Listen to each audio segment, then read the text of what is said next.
Chapter 3, Sunny Tran. Can an immigrant overcome adversity in the richest land in the world? Quote, it's not a lack of resources, it's your lack of resourcefulness that stops you. Tony Robbins. In Vietnam, it is uncommon to die from a cold. They call it Jung Yaw. My grandmother, the mother of 8 children, died from such a cold, but the reality is that she died from going to the hospital without money to really be treated. We understood that the access to medicine is a privilege. Do you know what she asked for on her deathbed? She wanted to experience eating meat.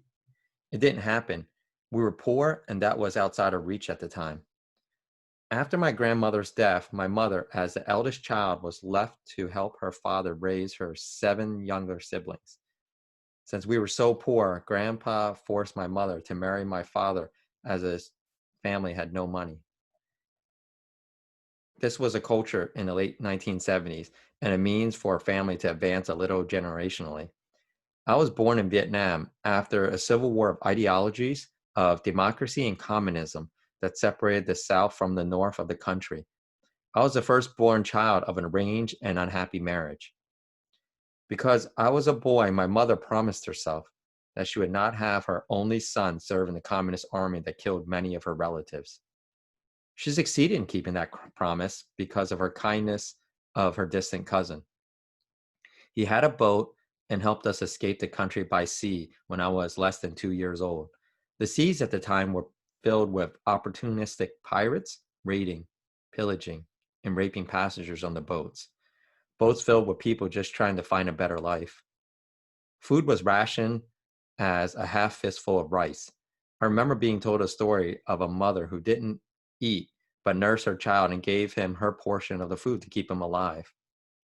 The story is about my mother, and I was crying and a hungry baby. Our trip across the South China Sea from Vietnam to Indonesia took 5 harrowing, desperate days. We arrived in Indonesia. We lived as refugees for 5 months. Then finally news arrived that we were accepted to our new life in the United States of America. But that was hardly the end of my family's struggles. When we first arrived in America, my parents and I lived in Ohio. After 11 stress-filled months with neither of them finding employment, we moved to Pennsylvania to live with my mother's aunt, along with 2 brothers and sisters who had arrived in America just before she did. Ultimately, we moved again to Atlantic City, New Jersey, where, thanks to the casino industry, there was an abundance of opportunity. For $5 an hour, my mother worked and toiled for the next 12 years. Unfortunately, her third-grade Vietnamese education didn't allow her to get very far. With little money, despite her physically working hard long hours, we were forced to live in the city projects in a tiny one-bedroom apartment. A total of 9 people lived in that space. I remember feeling so helpless even as a small child. My mother had a small change purse, no bigger than a palm of my hand. I was about 4 years old and was fascinated by it. It was like magic because what came out of the tiny bag let our family eat for a week. One day we went to the grocery store. I was in a grocery cart and started crying because I wanted to hold that lovely little purse. My mother gave it to me and continued her shopping. As she looked away at the vegetables, a tall man snatched it out of my hands. My mother turned quickly when I cried out. She saw the man much bigger than she was and could do nothing to stop him. As he ran out of the market, no one else tried to stop him either. Perhaps in such poor neighborhoods this was normal, but I just cannot forget my feeling of helplessness. And even though I was too young to fully understand, I felt the deep responsibility of being the cause of such a serious disaster. Imagine being 4 years old and feeling the weight of your family's hunger and shame for that feeling like you caused it. Of course, I wasn't responsible for the Vietnam War, for the culture that required my parents to marry, for the education system that held my mother back, or for the desperation that made that tall man justify stealing from a child. But I felt the burden of all the same. I never dared ask what she did get our family through that week, and frankly, I felt ashamed and asked because it was my fault. God, that woman had been so strong and a great role model. Ever since that day, I've been shaped to really understand sacrifice. At $5 an hour, my mother scrimped and saved to purchase a house for her family. But her bigger dream was always to have her own business so she could spend more time with her 4 children. So she saved and saved. Years later, she took all of her money and cashed out a 401k to purchase a liquor store 2,000 miles away in Colorado. It seemed like the American dream. A refugee with no money and no education worked hard, saved money, and became a small business owner. But no story is ever that simple. The prior owner of the store, Mr. Kim, had owned it for many years and wanted to be sure the right person purchased the business that he invested in so many years in building. He met his match when he met my very persistent mother. It was funny me observing their squabbles. Two people with very broken English, determined to get their points across. A month later, my mother signed the papers and he got the keys. An entirely new challenge began. The liquor store business is a highly tightly controlled world run by a small handful of people. If you're on the outside, they play dirty. Additionally, as Asian immigrants, we face real discrimination. After my mother took over ownership of the store, she was harassed relentlessly by the local authorities, who accused her of selling alcohol to minors. Eventually, she was sued for the same charge, but my mom was brilliant and kept detailed records, following in the footsteps of old Mr. Kim's stubborn ways. Even the attorney representing her hadn't prepared or even looked at the file. But on the day of the trial, my mother showed up with security video, receipts, records, and times of alleged transactions that never happened, and successfully proved that all the allegations were false. She won her case despite all the odds. See, even if she spoke broken English, had a third-grade education, and made little money most of her life, her sheer desire to succeed and her willingness to work hard allow her to triumph.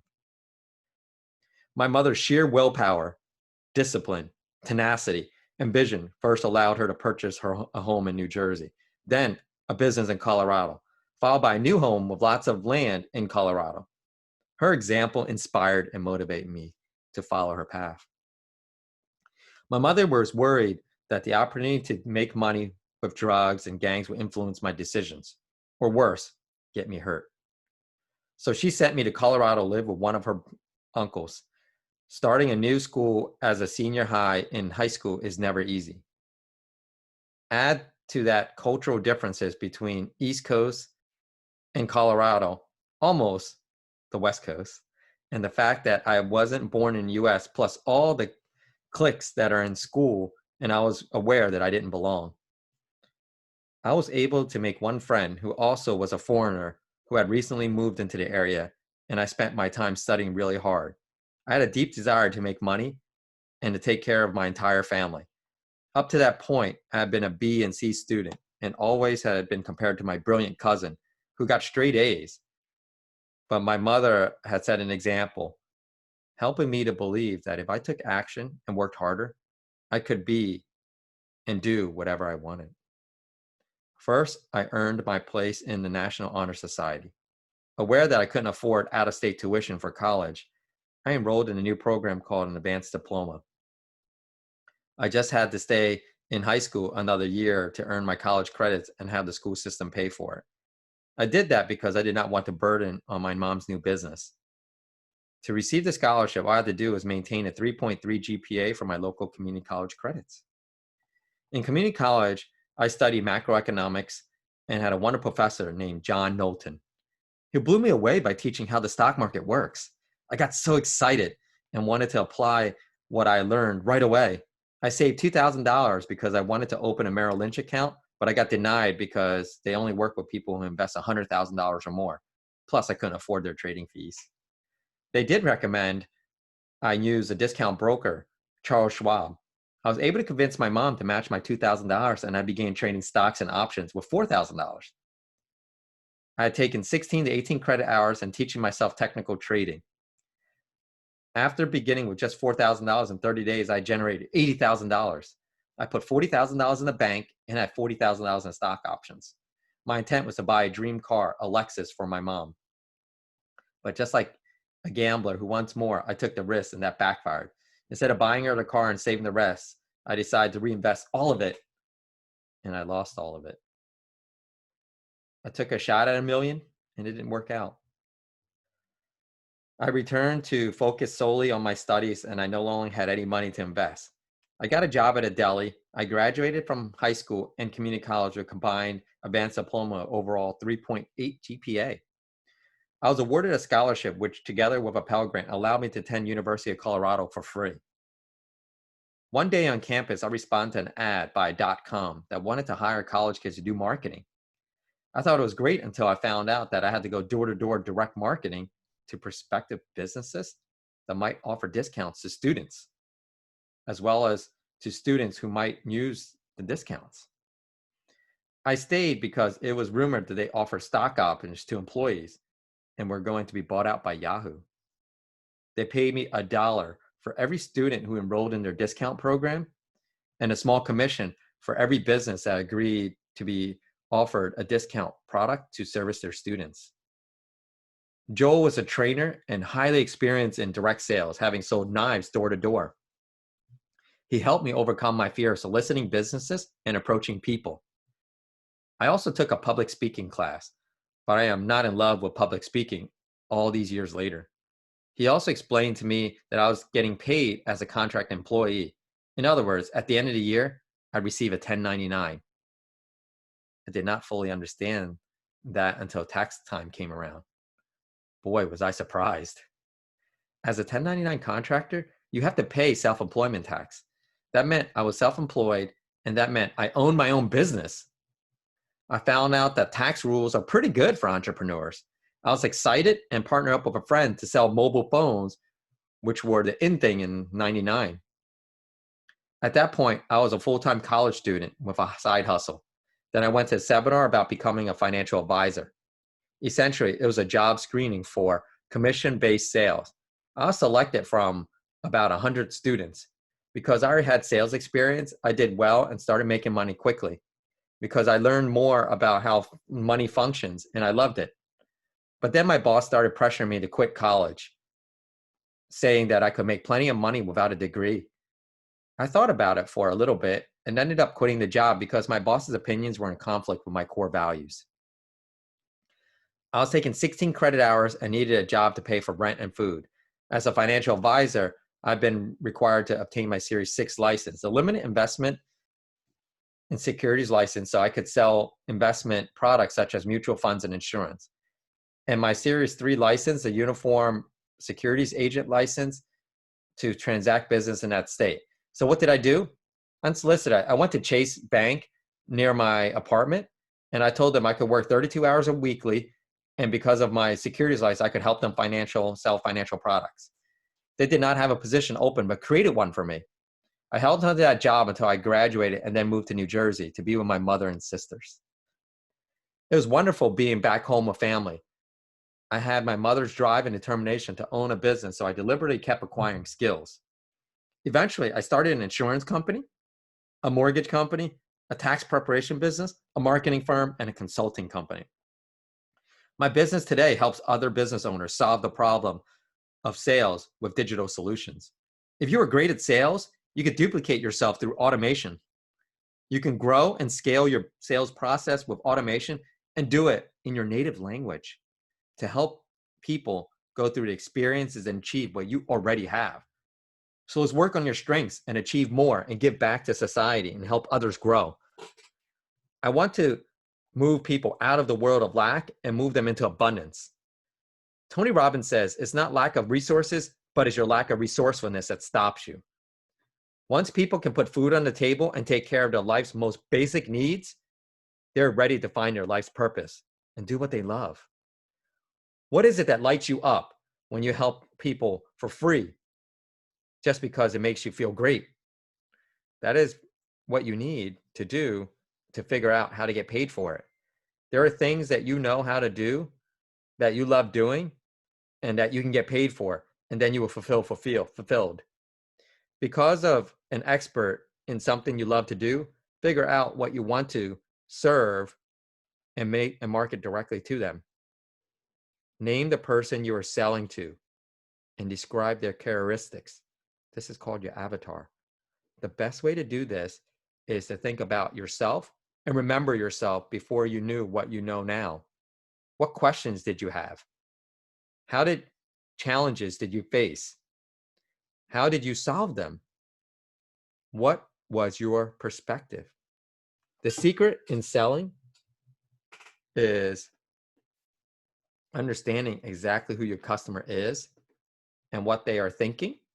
And from that perspective, they are experiencing the information you can provide them.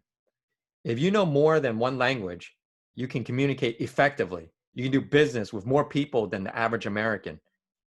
Many of my customers are immigrants because I was totally understanding of them and they gravitate towards me. Here's what I want you to know and to remember about me. My family was very poor in Vietnam and very poor when we arrived in the United States. We did not speak the language.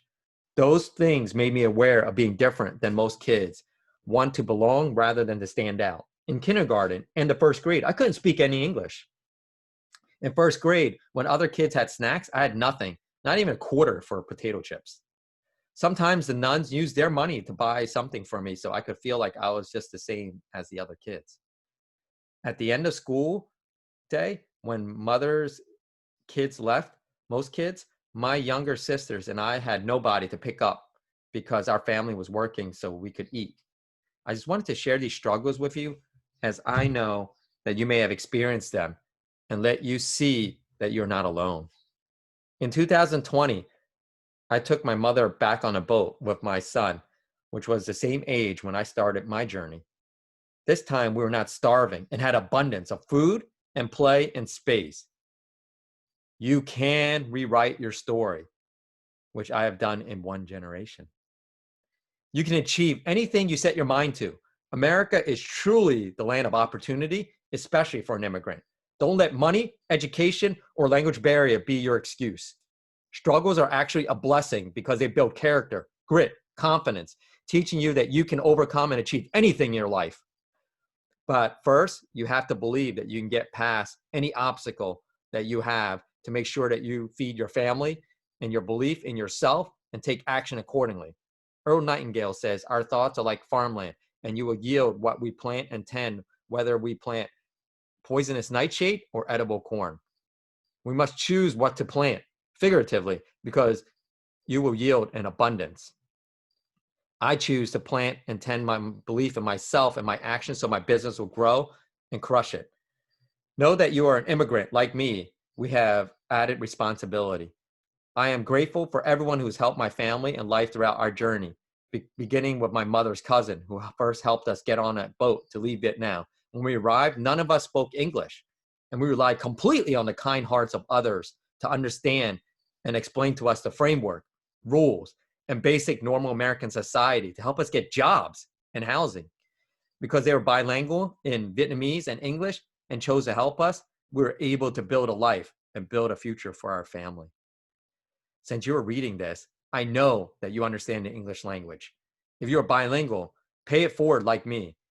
Help those who are new here, who don't understand, who are simply trying to give their families a better life and who need our help to help navigate the unfamiliar. And know that while that is the right thing to do, it is a tremendous business advantage. If you need help with your business, then please reach out and see how we can serve you. We have a free Facebook group if you want to learn more about advanced strategies and lead generation. And that's http://free